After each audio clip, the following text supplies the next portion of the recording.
सुप्रभात बच्चों। कक्षा 10वीं, विषय हिंदी, पाठ उत्साह। उत्साह कविता है और ये आपकी पुस्तक क्षितिज में से ली गई है और इसकी आज हम व्याख्यान संख्या 1 पढ़ेंगे। और इस कविता के कवि है सूर्यकांत त्रिपाठी निराला जी। इसके साथ ही बेटा हम जो पाठ 2 जॉर्ज पंचम की नाक था कृतिका में से, उसकी जो आपकी कक्षा परीक्षा हुई थी उस पर भी चर्चा करेंगे। तो कविता का नाम है उत्साह और कवि का नाम सूर्यकांत त्रिपाठी निराला। तो सबसे पहले हम सूर्यकांत त्रिपाठी निराला जी का परिचय जान लेते हैं। तो उनका जीवन परिचय कुछ इस प्रकार है कि सूर्यकांत त्रिपाठी निराला का जन्म सन 1899 में बंगाल के महिषादल रियासत के मेदिनीपुर नामक स्थान पर हुआ। इनके पिता का नाम राम सहाय त्रिपाठी था, जो मूल रूप से उत्तर प्रदेश के गढ़ा कोला उन्नाव जिले के निवासी थे। अर्थात वो मूल रूप से जो थे वो उत्तर प्रदेश से थे तथा आजीविका के लिए महिषादल चले गए थे। आजीविका मतलब नौकरी करने के लिए वो महिषादल में चले गए थे। वहाँ के वो मूल निवासी नहीं थे, मूल निवासी उत्तर प्रदेश के ही थे। तो निराला जी की औपचारिक शिक्षा 9वीं कक्षा तक की महिषादल में ही हुई थी। उन्होंने स्वाध्याय का अर्थ होता है कि स्वयं से अध्ययन करना। तो स्वयं से ही उन्होंने संस्कृत, बांग्ला और अंग्रेज़ी का ज्ञान अर्जित किया। अर्जित करना मतलब उन्होंने प्राप्त किया। वे संगीत और दर्शन शास्त्र के भी गहरे अध्येता थे, मतलब जानकार थे। रामकृष्ण परमहंस और विवेकानंद की विचारधारा ने उन पर विशेष प्रभाव डाला। मतलब इनके विचारों से वो बहुत अधिक प्रभावित थे। निराला जी का पारिवारिक जीवन दुखों और संघर्षों से भरा था। आत्मीय जनों के असामयिक निधन, आत्मीय जन मतलब जो उनके प्रियजन थे, उनके जो परिवार के जो सदस्य थे, उनका असामयिक निधन मतलब असमय ही उनका निधन हो गया था। उनकी पत्नी का भी निधन हो गया था। उनके पिता, माता, चाचा, परिवार में जो थे उनके निधन हो गया था सभी, मतलब वो बड़े ही दुखी थे।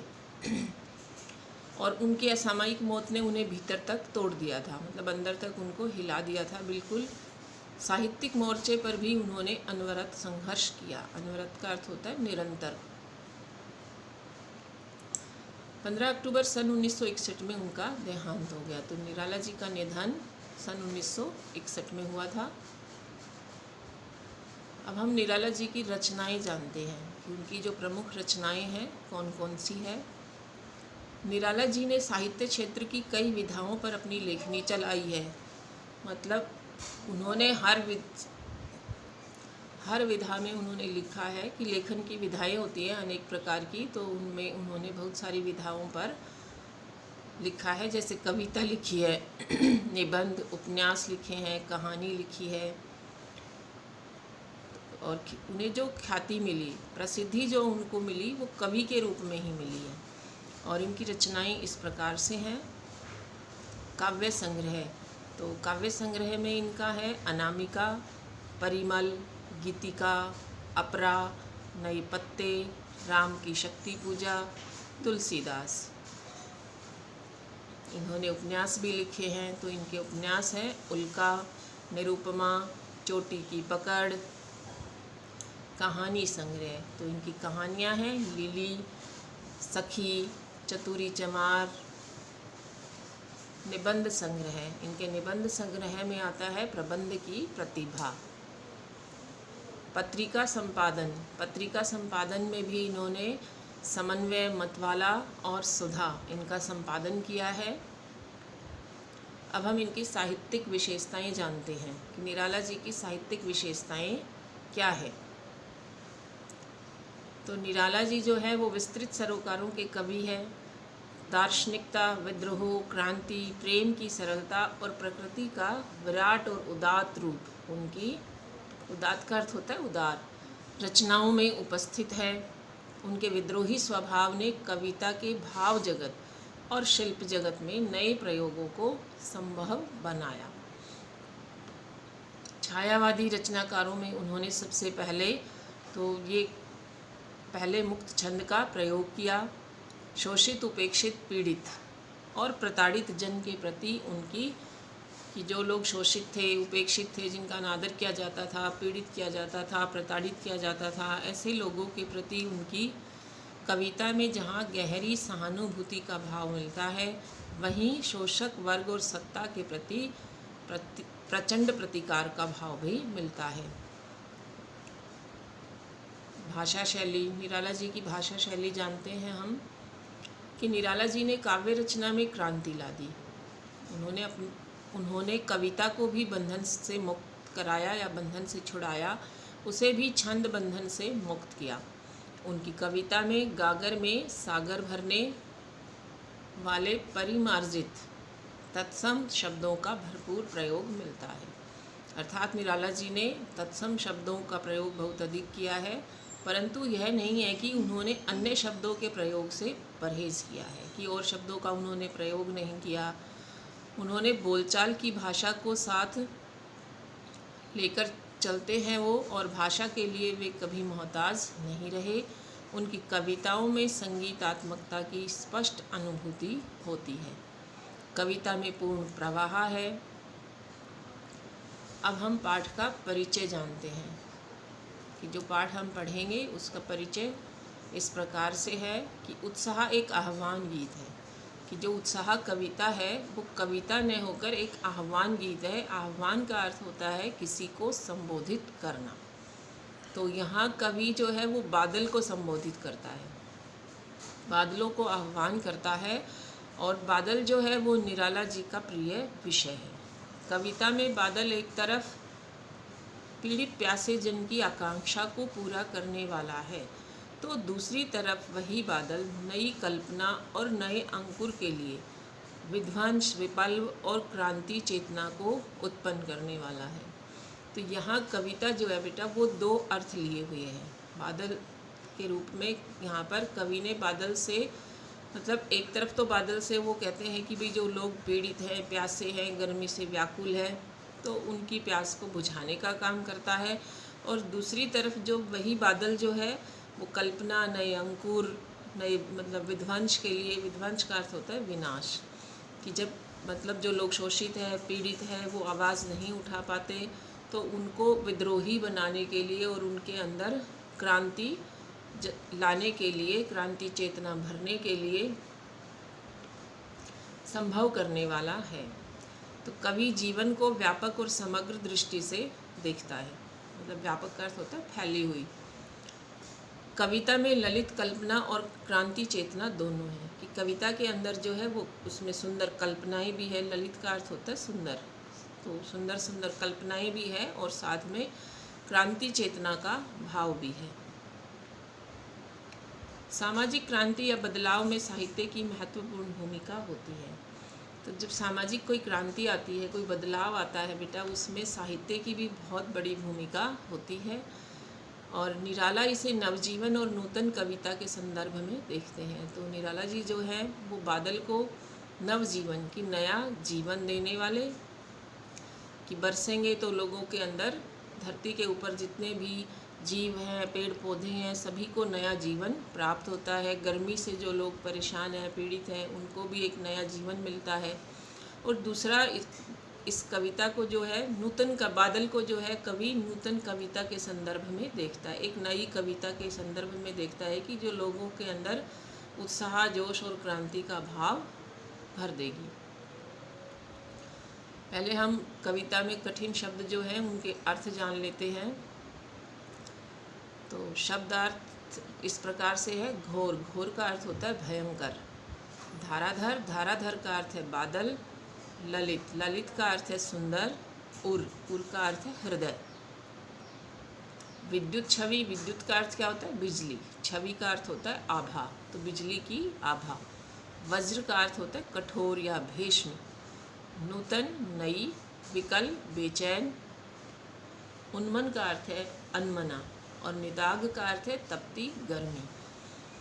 सकल, सारे। जन का अर्थ होता है मनुष्य। अज्ञात का अर्थ है अनजान, जिसके बारे में पता न हो। तप्त का अर्थ है तपी हुई। अनंत का अर्थ होता है आकाश, जिसका अंत न हो, क्योंकि आकाश का कोई अंत नहीं है। धरा, धरा का अर्थ है पृथ्वी। शीतल, शीतल का अर्थ है ठंडा। तो अब हम कविता पढ़ेंगे। तो कवि कहता है, बादल गरजो, घेर घेर घोर गगन, धाराधर ओ, ललित ललित काले घुंघराले, बाल कल्पना के से पाले। तो यहाँ पर कवि जो है वो बादल से गरजने के लिए कहता है, और धाराधर ओ, धाराधर का अर्थ क्या है? बादल। बादल कौन से बादल? यहाँ मूसलाधार वर्षा करने वाले बादल। तो कवि बादलों को आह्वान करते हुए कहता है, ओ मूसलाधार वर्षा करने वाले बादल, घेर घेर घोर गगन, घेर घेर कि घेर लो चारों तरफ से, घोर भयंकर गगन और आकाश को, कि तुम इस आकाश को चारों तरफ से घेर लो। गरजो, गरजो मतलब भयंकर गर्जना करो, कि ओ बादल तुम इस आकाश को चारों तरफ से घेर कर घनघोर या भयंकर गर्जना करो। ललित ललित काले घुंघराले, बाल कल्पना के से पाले। तो यहाँ जो है कवि बताता है कि बादल जो है वो बड़े ही सुंदर है। ललित का अर्थ क्या है? सुंदर। सुंदर है। या काले घुंघराले, बादलों का जो रूप है वो किसके समान बता दिया है? काले घुंघराले बालों के समान बता दिया है। बाल कल्पना के से पाले। और कवि कहता है कि जो बादल है उन्होंने बच्चों, मतलब उनके अंदर बच्चों की सी कल्पनाएं समाई हुई है, बच्चों की कल्पनाओं के समान बताया है। आगे कवि कहता है, विद्युत छवि उर्मे, कवि नव जीवन वाले। विद्युत छवि का अर्थ क्या है? बिजली की आभा। तो कवि इनसे कहता है, बादल से कहता है कि तुम्हारे हृदय में, कि बादलों के हृदय में बिजली की चमक छिपी हुई है, बिजली की आभा छिपी हुई है। उर का अर्थ क्या है? हृदय। नव जीवन वाले। जिस प्रकार कवि अपनी सुंदर कल्पना शक्ति से जीवन का संचार करता है, जीवन में नवीनता का संचार करता है, उसी प्रकार से तुम बादल भी नव जीवन में नए अंकुर के लिए विध्वंस, विप्लव और क्रांति की चेतना उत्पन्न करके इस संसार को गतिशील करने वाले हो, इस संसार को नया जीवन प्रदान करने वाले हो। वज्र छिपा नूतन कविता। वज्र का अर्थ क्या होता है? कठोर। अब यहाँ पर जो है बादलों में वज्र की सी कठोरता है। किसके समान कठोर है? वज्र के समान है। तथा शक्ति के साथ साथ कविता, नूतन कविता, नूतन कविता का अर्थ क्या होता है? नई कविता, नवीन भावनाएं, नई कल्पनाएं। तो शक्ति के साथ साथ कविता के समान नवीन भावनाएं और कल्पनाएं और जीवन देने वाली शक्तियां भी बादल में निहित है। फिर भर दो बादल गरजो। कवि कहता है कि तुम लोगों के अंदर भी ये सब भर दो और बादल गरजो। इसलिए कवि बादलों को ही आह्वान कर रहा है कि वे जीवन में वज्र की सी कठोरता भर दे, अर्थात क्रांति चेतना उत्पन्न कर दे। किससे कर दे? अपनी गर्जना से कर दे। तो इसका भाव सौंदर्य जो है कि इन पंक्तियों में कवि का क्रांतिकारी रूप मुखरित हुआ है, कि कवि जो है वो क्रांतिकारी भाव लिए हुए हैं। और इन पंक्तियों में कवि अपने प्रिय बादलों को गरजने व समस्त आकाश को उग्रतापूर्ण घेरने की प्रेरणा दे रहा है। कवि बादल के हृदय में बिजली की आभा बता रहा है और उसको तथा वज्र छिपाना कहकर पुनः क्रांति की उद्घोषणा करता हुआ प्रतीत होता है। प्रस्तुत भाषा और शिल्प सौंदर्य जो है, प्रस्तुत पंक्तियों में कवि ने तत्सम तद्भव शब्दावली युक्त साहित्यिक खड़ी बोली का प्रयोग किया है और कविता में जो है ओज गुण है और इस कविता में वीर रस की प्रधानता है और संबोधन शैली में रचित है और ये पंक्तियाँ छंद मुक्त हैं। अलंकार सौंदर्य जो है, तो पंक्तियों में अनेक अलंकारों का प्रयोग हुआ है, जैसे घेर घेर घोर गगन में अनुप्रास है, घेर घेर व ललित, ललित में पुनरुक्ति प्रकाश अलंकार है, कल्पना के से पाले में उपमा तथा बादल का कवि रूप में चित्रण होने, बादल को गरजने हेतु कहने व बादल के बालों को काला कहने से मानवीकरण अलंकार का प्रयोग हुआ है। दूसरा पद्यांश है कि विकल विकल उन्मन थे उन्मन, विश्व के निदाग के सकल जन, आए अज्ञात दिशा से अनंत के घन, तप्त धरा जल से फिर शीतल, कर दो बादल गरजो। तो यहाँ पर कवि कहता है कि विकल विकल, विकल का अर्थ क्या है? परेशान। उन्मन का अर्थ क्या है? अनमना। और विश्व के निदाग, विश्व का अर्थ होता है संसार, निदाग का अर्थ होता है गर्मी, सकल जन सभी लोग। तो यहाँ पर कवि कहता है कि संसार के जो लोग हैं वो गर्मी से परेशान हैं, अनमने से हैं, अर्थात उनका कहीं मन नहीं लग रहा है। आए अज्ञात दिशा से अनंत के घन, कि अब बादलों से कहता है कि अज्ञात दिशा से आकर तुम इस आकाश को चारों तरफ से घेर लो। अनंत का अर्थ क्या होता है? आकाश जिसका कोई अंत नहीं होता है, तो तुम उसको घेर लो। और तप्त धरा को, तपती हुई, धरा का अर्थ क्या है? धरती। इस तपती हुई धरती को जल से फिर शीतल कर दो, अपने पानी से इसको ठंडा कर दो, शीतल कर दो, बादल गरजो। तो बादल गरजो और गरज कर मूसलाधार वर्षा करके इस तपती हुई धरती को शीतलता तथा मानवता को सुख शांति प्रदान करो। तो इन पंक्तियों के माध्यम से जो भाव सौंदर्य है वो कवि ने स्पष्ट किया है कि इस समय जो संसार के लोग हैं, धरती है, गर्मी से मतलब परेशान है। और दूसरा यहाँ पर दो भाव लिए हुए थी कविता। तो जो लोग शोषित हैं, मतलब जो उच्च वर्ग है, वो छोटे वर्ग के लोगों के ऊपर अन्याय करते हैं, तो उनके अंदर कवि बादलों की गर्जना से क्रांति का भाव भरना चाहता है और धरती पर रहने वाले लोगों की गर्मी को दूर करके उन्हें शीतलता प्रदान करना चाहता है।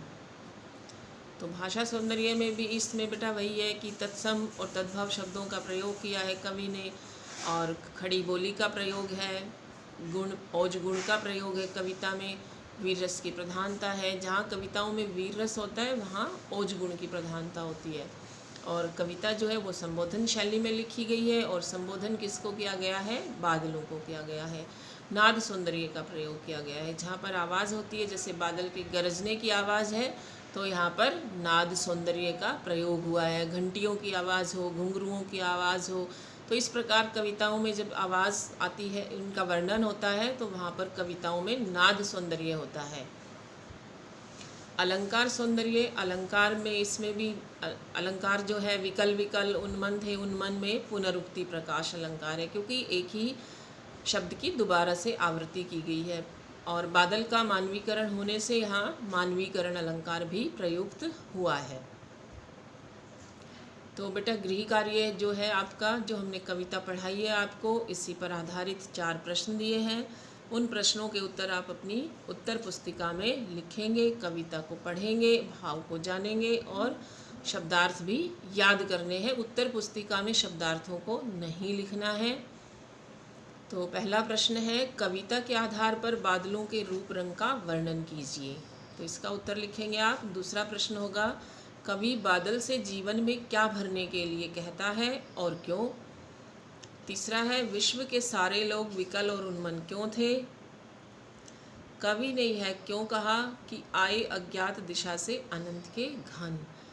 तो ये प्रश्न थे। अब हम जो आपकी कक्षा परीक्षा हुई थी जॉर्ज पंचम की नाग पाठ की, तो उसका एक बार हल जान लेते हैं। तो पहला प्रश्न था, जॉर्ज पंचम कौन था। तो जॉर्ज पंचम जो था वो अंग्रेज़ अधिकारी था। यहाँ 4 आपको दिए गए थे विकल्प, आपको एक विकल्प चुनकर लिखना था। तो उसका क्या था उत्तर? अंग्रेज़ अधिकारी। समाज में नाक किसका प्रतीक मानी जाती है। तो नाक इज्जत का प्रतीक मानी जाती है।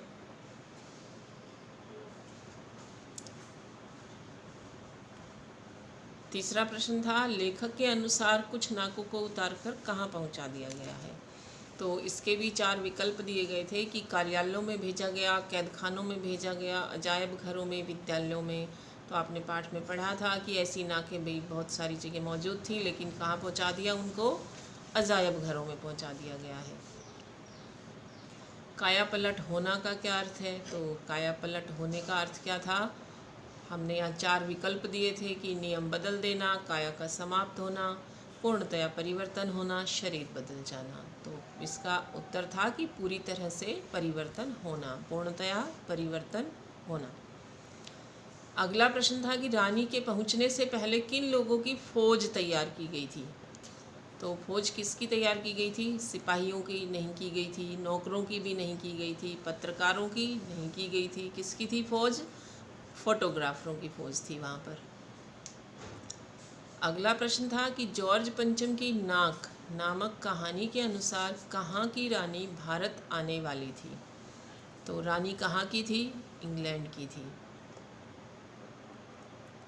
अगला प्रश्न था कि जॉर्ज पंचम की नाक काटने के पीछे प्रमुख कारण क्या था, कि उसकी नाक को क्यों काटा गया था, उसका कारण बताना था। तो उसका कारण था धन का लालच नहीं था। दूसरा दे रखा है कि भारतीयों के अपमान का बदला लेना। तीसरा है कि जॉर्ज पंचम का अपमान करना और अंग्रेज़ों की नाक को पसंद न करना। तो यहाँ पर जो सबसे उचित उत्तर था वह यही था कि भारतीयों के अपमान का बदला लेना। उसकी नाक काटकर उसके अपमान करके भारतीयों के अपमान का बदला लेना चाहते थे। अगला प्रश्न था कि मूर्तिकार की विवशता का क्या कारण था। विवशता का अर्थ होता है मजबूरी, कि उसने नाक लगाने के लिए हाँ भर दी थी कि हाँ भाई मैं नाक लगा दूंगा। तो उसकी मतलब किस मजबूरी में उसने की थी। तो पहला विकल्प था गरीबी, दूसरा लालच, बीमारी, आत्म प्रशंसा। चौथा ऑप्शन था आपका। तो मूर्तिकार जो था वो गरीब था, तो उसकी जो मजबूरी थी वो गरीबी थी, लालची नहीं था, बीमार भी नहीं था और वो ऐसा भी नहीं था कि अपनी प्रशंसा चाहता हो, तो वो गरीब था। जॉर्ज पंचम की लाट कहाँ स्थित थी, कहाँ पर थी स्थित। तो पाठ में आपने पढ़ा था कि जॉर्ज पंचम की जो नाक थी वो इंडिया गेट के पास राजपथ पर थी। हमने यहाँ लिखा था मध्य पथ पर, रिंग रोड पर, अकबर पथ पर, राजपथ पर। तो ठीक कौन सा होगा आपका उत्तर? राजपथ पर। अगला प्रश्न था कि नाक कट जाना का क्या अर्थ है। ये मुहावरा भी है। तो नाक कट जाना जो मुहावरा है उसका अर्थ क्या होगा। तो उसका अर्थ होगा बेइज्जती होना। यहाँ पर ऑप्शन थे नाक न रहना, नाक पर चोट आना, नाक घायल होना। तो इन सब में से उचित जो था वो बेइज्जती होना। जॉर्ज पंचम की नाक लगाने की परेशानी से भारतीयों की कैसी मानसिकता झलकती है। तो उनकी मानसिकता के बारे में बताना है कि नाक के लिए उन्होंने इतना सब कुछ किया, तो वो उनकी कौन सी मानसिकता को दर्शाता है। तो उनकी कौन सी, इन चारों में से कौन सी आएगी? गुलामी की मानसिकता, कि उनकी गुलामी की मानसिकता को दर्शाता है। अगला था प्रस्तुत कहानी में मूर्तिकार ने किन बच्चों का उल्लेख किया है। तो यहाँ पर बच्चों का उल्लेख लिखना है कि उन्होंने कौन से बच्चों का यहाँ उल्लेख किया है। तो जो बच्चे थे, तो यहाँ पर हमने 4 विकल्प लिखे थे। पहला विकल्प था कि शिक्षा के क्षेत्र में नाम कमाने वाले बच्चों का, तो पाठ में कहीं पर भी ऐसा वर्णन नहीं था। खेल के क्षेत्र में नाम कमाने वाले बच्चों का, ये भी नहीं था। विज्ञान के क्षेत्र में नाम कमाने वाले बच्चों का, ये भी कहीं नहीं पढ़ा। और चौथा विकल्प था कि सन 1942 में शहीद होने वाले बच्चों का। तो उचित उत्तर कौन सा था बेटा? चौथा विकल्प जो था वो ठीक था। अगला प्रश्न था कि जॉर्ज पंचम की नाक पाठ के लेखक का क्या नाम था। तो यहाँ पाठ के लेखक का नाम पूछा गया था। जब हम जितने भी हमारे पाठ है पाठ्य पुस्तक में, हमारे में जो पाठ्यक्रम जो है उसके अंदर जितने भी पाठ हैं, चाहे वो कविताएं हैं, गद्यखंड, काव्यखंड, उनके नाम और उनके लेखक और कवियों के नाम हमें याद होने चाहिए। तो इस पाठ का जो लेखक थे वो कौन थे? कमलेश्वर थे। अगला प्रश्न था मूर्तिकार ने मद्रास में निम्नलिखित में से कौन सी मूर्ति देखी। कि मद्रास जब गया तो उसने वहाँ पर कौन सी मूर्ति देखी थी। तो त्रिमूर्ति, बाहुबली की मूर्ति, सत्य मूर्ति और तीनों मूर्ति। तो यहाँ पर जो है उचित विकल्प होगा सत्य मूर्ति। उन्होंने किसकी मूर्ति देखी थी? सत्य मूर्ति की देखी थी। तो हमारा अगला प्रश्न होगा था कि पंजाब में मूर्तिकार ने निम्नलिखित में से किसकी मूर्ति देखी। जब मूर्तिकार पंजाब गया था तो उसने यहाँ पर विकल्प था कि भगत सिंह की मूर्ति देखी, लाला लाजपत राय की देखी, दोनों की देखी या कोई भी नहीं देखी? तो भगत सिंह और लाला लाजपत राय दोनों की ही देखी थी, तो इसलिए हमारा विकल्प कौन सा होगा? दोनों। नवजीवन का अर्थ, नाजनीन का अर्थ क्या है? तो नाजनीन का जो अर्थ होता है वो कोमलांगी होता है। अगला प्रश्न था कि एलिजाबेथ के आगमन पर किस किस शहर का कायापलट होने लगा? तो एलिजाबेथ जो थी वो कहाँ पर आई थी? दिल्ली में आई थी। तो कायापलट भी कहाँ का किया गया? दिल्ली का किया गया। अगला प्रश्न था कि रानी एलिजाबेथ के भारत आगमन पर अधिकारियों की चिंता का कारण क्या था? तो उनकी चिंता का कारण था जॉर्ज पंचम की मूर्ति से नाक का गायब हो जाना, क्योंकि जब रानी आने वाली थी उससे पहले किसी ने जॉर्ज पंचम की मूर्ति से उसकी नाक काट दी थी, तो ये उनकी चिंता का कारण बना हुआ था। अगला प्रश्न है बेसाख्ता का अर्थ क्या है? तो बेटा बेसाख्ता का अर्थ होता है स्वाभाविक रूप से। मूर्तिकार को निम्नलिखित में से क्या आदेश दिया गया? क्या आदेश दिया गया था उसको? तो यहाँ पहला विकल्प था कि जॉर्ज पंचम की मूर्ति बनानी है, दूसरा था मूर्ति को पुनः तराशना है, तीसरा था मूर्ति को चश्मा पहनाना है और चौथा था मूर्ति को नाक लगानी है। तो कौन सा उत्तर आएगा? मूर्ति को नाक लगानी है। अगला प्रश्न था मूर्तिकार ने भारत के निम्नलिखित में से कितनी जनसंख्या में से किसी एक की नाक लगाने की सलाह दी? तो हमने पाठ के आधार पर बताना है, हमें आज की जनसंख्या देखते हुए नहीं बताना। हमने जो पाठ में लिखा गया है उसके आधार पर ही उत्तर देना है, और पाठ में जो है वो 40 करोड़ की जनसंख्या का वर्णन आता है, तो 40 करोड़ में से एक। रानी एलिजाबेथ कितने देशों के दौरे पर जाने वाली थी? तो वो 3 देशों के दौरे पर जाने वाली थी। 3 देश कौन से थे? हिंदुस्तान, पाकिस्तान और नेपाल। इंग्लैंड में बज रहे शंख की गूंज कहाँ सुनाई दे रही थी? तो कहाँ गूंज सुनाई दे रही थी? इसमें किसका वर्णन आया था कि हिंदुस्तान में सुनाई दे रही थी। अगला था ऐसी क्या चीज़ है जो हिंदुस्तान में नहीं मिलती? यह कथन किसका है? तो यहाँ पर कथन पूछा गया है कि यह कथन किसने कहा था? तो यह कथन जो था यह सभापति के द्वारा कहा गया था। तो ये हमारी जो कक्षा परीक्षा थी उसका हल था, और हमने आपको उत्तर जो थे वो बता दिए कि उचित उत्तर क्या होता, ठीक क्या होता। तो आप अपने उससे टेस्ट जो आपने दिया था उसमें अपने उत्तरों का मिलान करें, और जो गलत था उसको ठीक करके उस उत्तर को पुनः लिखें।